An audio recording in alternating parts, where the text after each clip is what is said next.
साल का report card के कुछ ही घंटों में उन्होंने देश में जिस प्रकार से पेट्रोल के दाम बढ़ा दिए, ये दिल्ली सरकार की शासन चलाने की नाकामयाबी का जीता जागता सबूत है।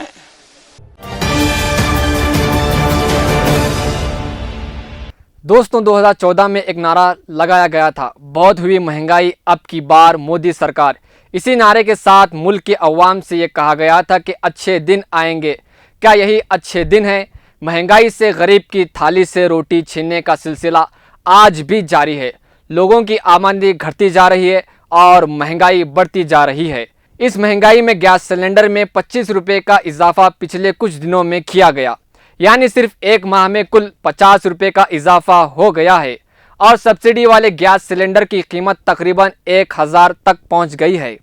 2014 में एक गैस सिलेंडर 410 रुपये में मिलता था, जो अब 950 रुपये में मिल रहा है। इसी तरह पेट्रोल की कीमत 2014 में 71 रुपये फी लीटर था, लेकिन आज 41% बढ़कर 106 रुपये हो गया है।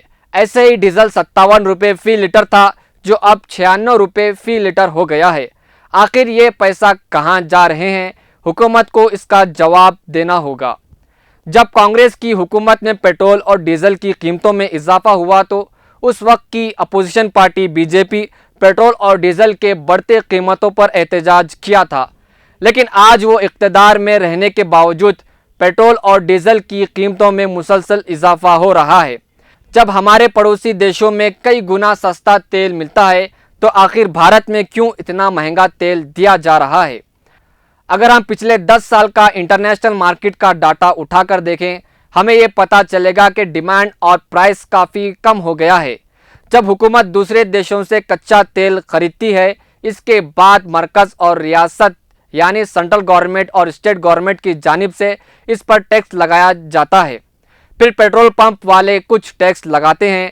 इस पर सबसे ज़्यादा सेंट्रल गवर्नमेंट की तरफ से टैक्स लगाया जाता है। अगर इस टैक्स को कम किया जाए तो पेट्रोल और डीजल के दाम कम होते हैं, लेकिन सेंट्रल गवर्नमेंट की तरफ से दामों में टैक्स बढ़ाया जा रहा है। अगर दामों की बढ़ती कीमतों पर सवाल किया जाए तो ये जवाब दिया जाता है, तो तालिबान चले जाओ, वहाँ देख लो आप क्या अफगानिस्तान में अपने देश की बात पेट्रोल 50 रुपए है, वहाँ भरवा के लाओ, वहाँ भरवाने वाला कोई नहीं है। अपने 111 रुपए से ऊपर पेट्रोल तो है कम से कम। पेट्रोल और डीजल पर सरकारी टैक्स को कलेक्शन किया जाए तो ये 3.35 लाख करोड़ रुपए होते हैं। ये वो अमाउंट है जो सरकार ने सिर्फ एक साल में कमाया है।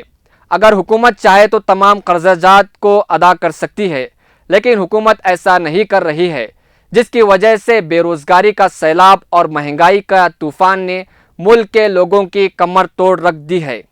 मुल्क अजीब व गरीब बहरान से दो चार है, लेकिन ऐसा महसूस होता है कि इस हुकूमत को इन चीज़ों से कोई सरोकार नहीं है।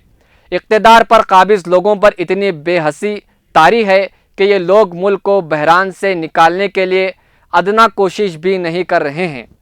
फिर ऐसे मुल्क का मुस्तकबिल क्या होगा?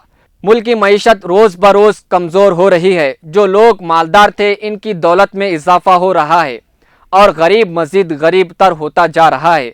फिर इस गरीबी और भुखमरी की वजह से जान के लाले भी पड़ गए हैं। आम आदमी के लिए 2 वक्त की रोटी का इंतज़ाम मुश्किल से मुश्किल तर होता जा रहा है। करोड़ों लोगों के रोज़गार और इनके नौकरियां ख़त्म हो गए हैं। एक ऐसी मईशत जहां 80 करोड़ अफराद गरीब हैं, यानी 50% से भी ज़्यादा लोग गरीब से गरीब तर होते जा रहे हैं। सिर्फ मईशत में 20% जीडीपी का जश्न मनाने से पहले रुक कर ये देखना चाहिए कि जीडीपी आपको आगे बढ़ा रहा है या आप जीडीपी को आगे धक्का दे रहे हैं।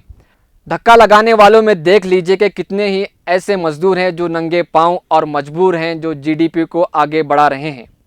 यहाँ पर हुकूमत आपको बेवकूफ़ बनाकर आपसे टैक्स के नाम पर महंगाई बढ़ा रही है और दूसरी जानिब मुल्क के बड़े कारपोरेट्स की जेब भर रही है। मज़ीद खबरों और तफसीरों के लिए देखते रहे मिल्ली डाइजेस्ट। तब तक के लिए दीजिए इजाज़त।